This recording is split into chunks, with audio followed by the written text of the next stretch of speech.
Sejam muito bem-vindos à nossa jornada do mês de junho.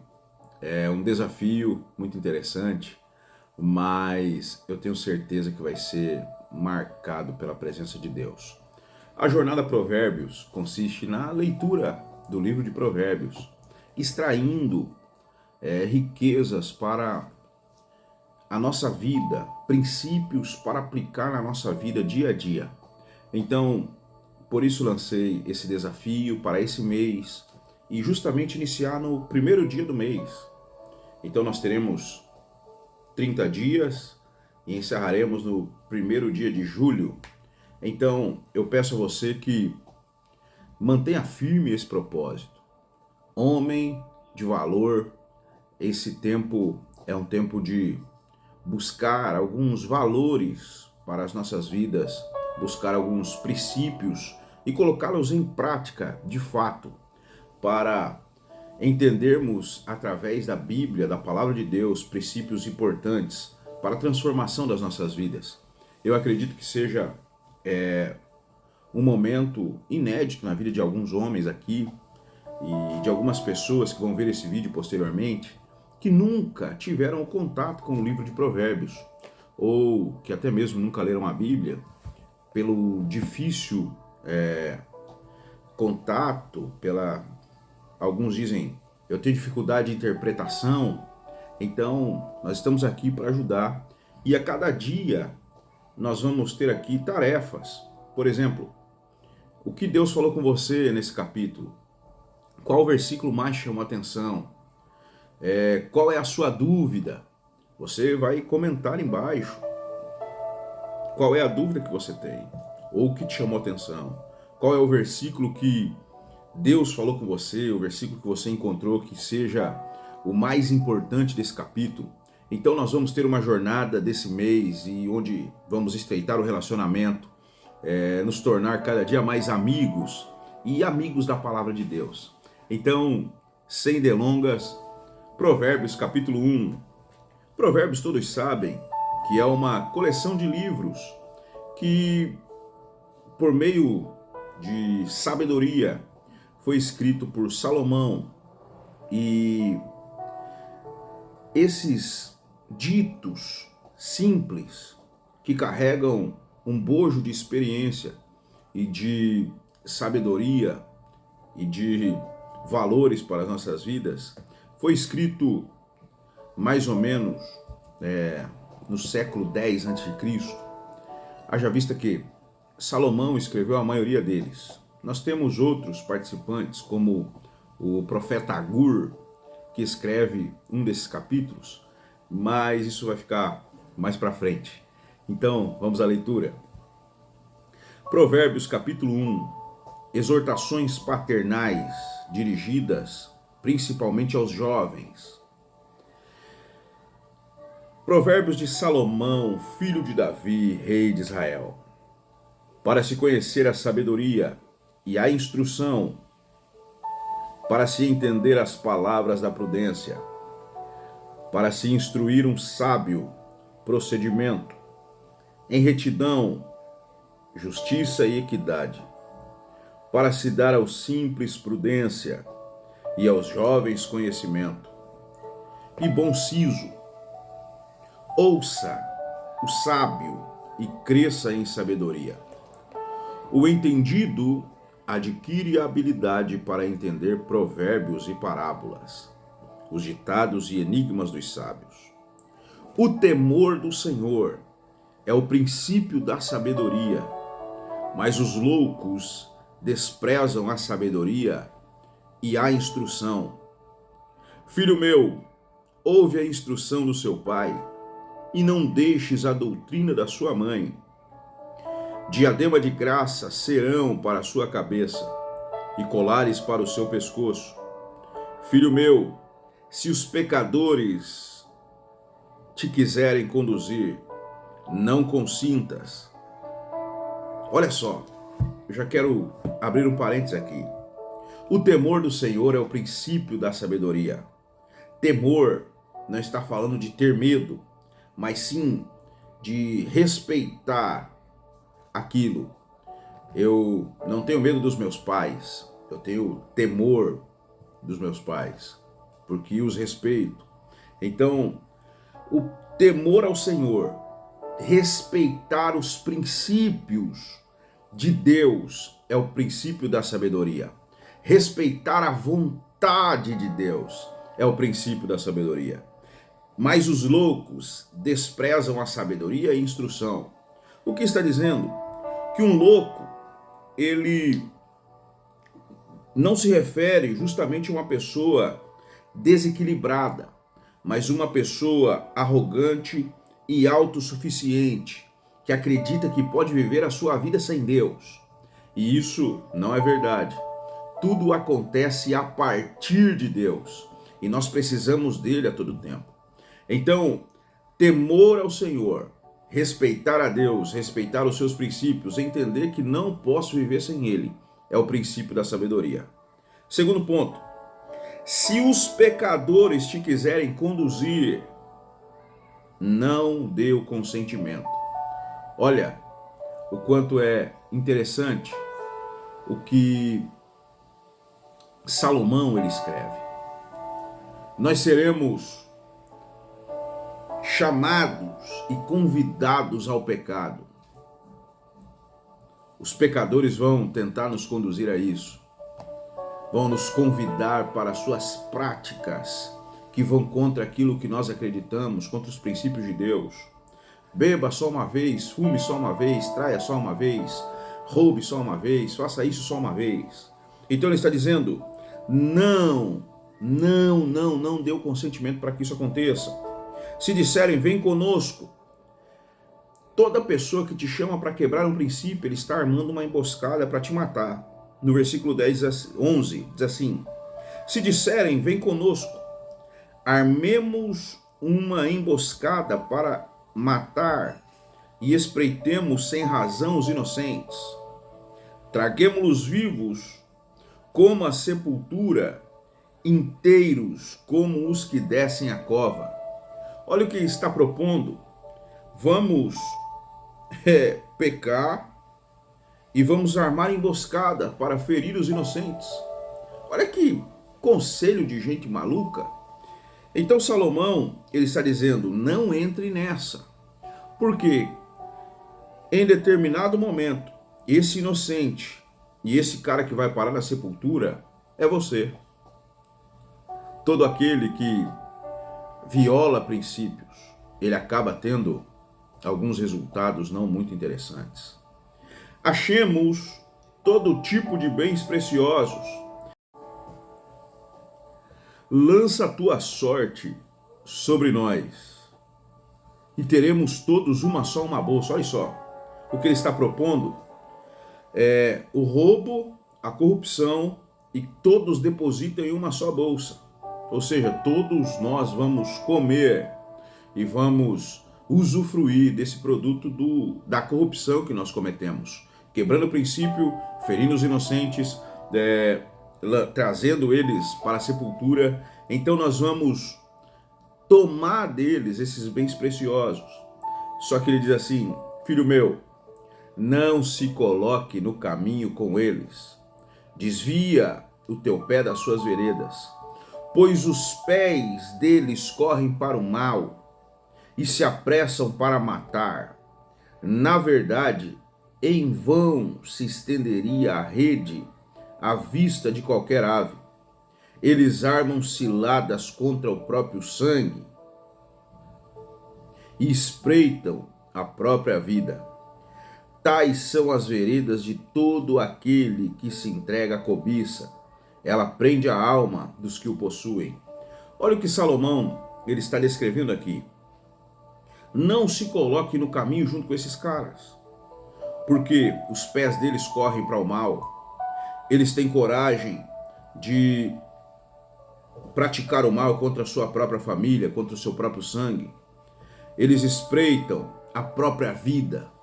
Eles estão entregues à cobiça. E o texto diz, tais são as veredas de todo aquele que se entrega à cobiça. Ela prende a alma dos que a possuem. Todo sujeito que ele é possuído de cobiça, Ele gosta de cobiçar as coisas dos outros. A sua alma está presa e ele não consegue desenvolver, ele não consegue crescer, ele não consegue gerar receita, ele não consegue gerar meios para que a sua ambição se torne além de um projeto, mas se torne uma realidade. Então ele está dizendo, a alma de quem está entregue à cobiça é uma alma presa que não vai gerar resultados. É isso mesmo. A suprema sabedoria faz soar alto a sua voz e clama nas praças, pelas ruas, em alta voz. Nas encruzilhadas, no meio dos tumultos, ela clama. À entrada das portas da cidade, profere palavras. Olha o que Salomão ele está descrevendo para nós. A sabedoria grita nas praças. A sabedoria clama no meio dos tumultos. E isso eu consigo trazer para nós hoje. As pessoas reclamam de falta de oportunidade, de falta de tempo, de falta de recursos, de falta de um monte de coisa. Eu sou do tempo da Barça, que o Google era a Barça. Só tinha ou era o Mirador, eram esses dois livros para se fazer pesquisas, e não se tinha internet. Para comprar um livro era caro. Então, hoje nós temos todo o conteúdo na palma da mão e pessoas disponíveis para nos ensinar isso que estou fazendo. E aí,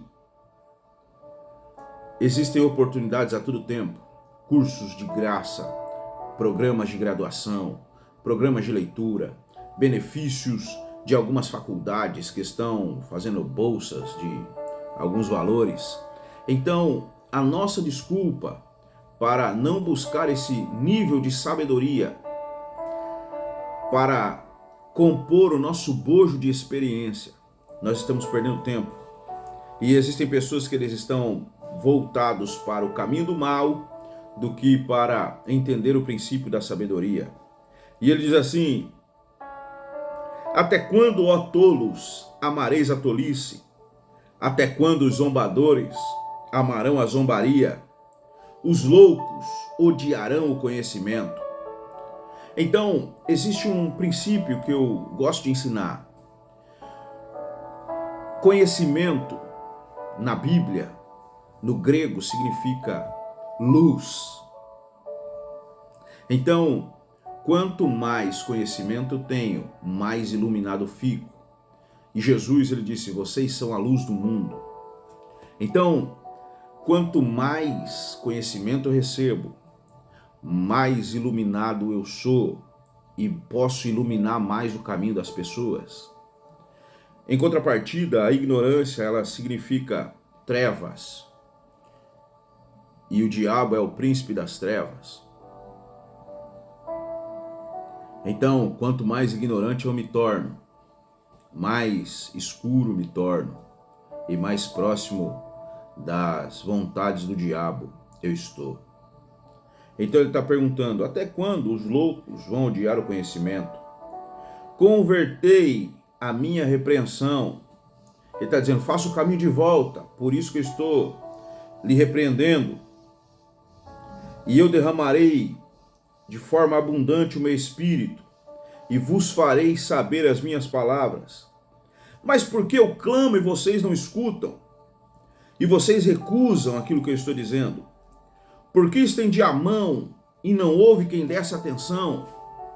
Antes, vocês rejeitaram o meu conselho e não quiseram a minha repreensão. Repreensão dói, mas é isso que vai trazer cura e vai nos livrar de muitos caminhos tortuosos e complicados. Atente para aqueles que repreendem as coisas que você faz. Peça para Deus colocar pessoas no seu caminho que te repreendem. Eu sei que você é orgulhoso, que você é cheio de si, o seu ego fala mais do que qualquer coisa, mas comece a partir de hoje a dizer, Senhor, coloque pessoas que me repreendam, porque é a repreensão que vai me fazer entender o conselho que vai transformar a minha vida para sempre. Eu também vou dar risada no dia da vossa desgraça. Olha o que Deus está usando Salomão para dizer. Vocês não querem conhecimento, não querem sabedoria, não querem ouvir os pais, vocês não querem desenvolver as suas vidas. Eu mesmo vou rir o dia que a desgraça de vocês acontecer. Zombarei de vocês. Vindo o vosso temor. Tem pessoas que temem ficar pobres, passar fome, mas não conseguem temer a Deus. Tem pessoas que temem não ter dinheiro, perder o carro, perder alguma coisa e não conseguem entender que o temor do Senhor é o princípio para todas as coisas, é o princípio para ser sábio. Ele diz assim: vindo como tempestade o vosso temor e vindo a vossa perdição como uma tormenta, sobrevindo-vos aperto e angústia, então vocês vão clamar a mim, mas eu não responderei. De madrugada vocês vão me procurar, mas eu não vou estar disponível para vocês. Agora, você imagina, aqui para nós, Deus, ele se tornando invisível, inalcançável. Não, preste atenção no que eu estou dizendo. Deus, ele se tornando algo que a gente não pode chegar perto. Pastor, mas isso já é isso que acontece. Não, eu estou dizendo, ele não ouvir a nossa voz. Ele não ouvir o que estamos dizendo. Ele não se atentar para aquilo que estamos passando. Você já parou para pensar nisso? Então, comece a pensar a partir de agora. Comece a pensar nisso. Olha só. Vocês vão me buscar de madrugada e eu não vou estar lá, velho. Visto que aborreceram o conhecimento e não preferiram o temor do Senhor. Visto que não quiseram o meu conselho e desprezaram toda a minha repreensão, comerão o fruto do seu próprio caminho e se fartarão dos seus próprios conselhos. Olha só, vocês vão comer o fruto do seu próprio conselho. Existe uma máxima e um provérbio que diz assim, que o homem que diz que tem ele como seu mestre, que aprende tudo sozinho, tem um idiota como mestre. Então você aconselhando você mesmo, eu acho que não vai dar muito certo. Você precisa encontrar alguém que te aconselhe. Porque se os seus conselhos para você mesmo até agora não deram certo, te levaram nesse resultado, eu acredito que você precisa mudar o seu conselheiro. É difícil, né? Mas eu não estou nem aí. Eu estou aqui para chamar a sua atenção para algo poderoso que vai acontecer na sua vida. Então, se fartarão dos seus próprios conselhos, porque o desvio dos tolos os matará, e a prosperidade dos loucos o destruirá. O que, porém, me der ouvidos, habitará seguro, e estará descansando do temor do mal. Então, praticar o temor do Senhor, praticar a busca incessante ao Senhor é importante.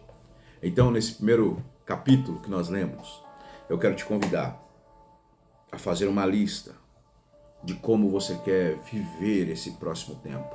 Nós estamos a 6 meses do final do ano e nesses últimos 6 meses serão marcados por grandes milagres de Deus, porque isso que estou ministrando na sua vida é um princípio poderoso da parte de Deus que vai transformar, vai remir o tempo que você perdeu e vai te fazer ser abençoado. Então, você vai escrever aqui embaixo o que mais Deus falou com você, qual versículo chamou a atenção e colocando testemunhos, pedidos de oração, e nós vamos ter um tempo de muita bênção sobre as nossas vidas. Pai, em nome de Jesus, eu quero te agradecer pela vida dos seus filhos, cada um, Senhor, que está participando desse tempo, que venha a ser, meu Deus, marcado pela sua presença, tempo de milagres, ó Deus, tempo de realizações, tempo de cura e tempo, Senhor, de grandes obras. Que a sabedoria do Senhor nos encontre a cada dia e que sejamos marcados pela sua presença. Em nome de Jesus. Que Deus te abençoe. Amanhã nós estamos juntos para o capítulo 2. Você não pode ficar de fora. Convide mais alguém para participar disso, porque Deus está falando conosco e nos chamando para um tempo poderoso. Um grande abraço. Fica na paz.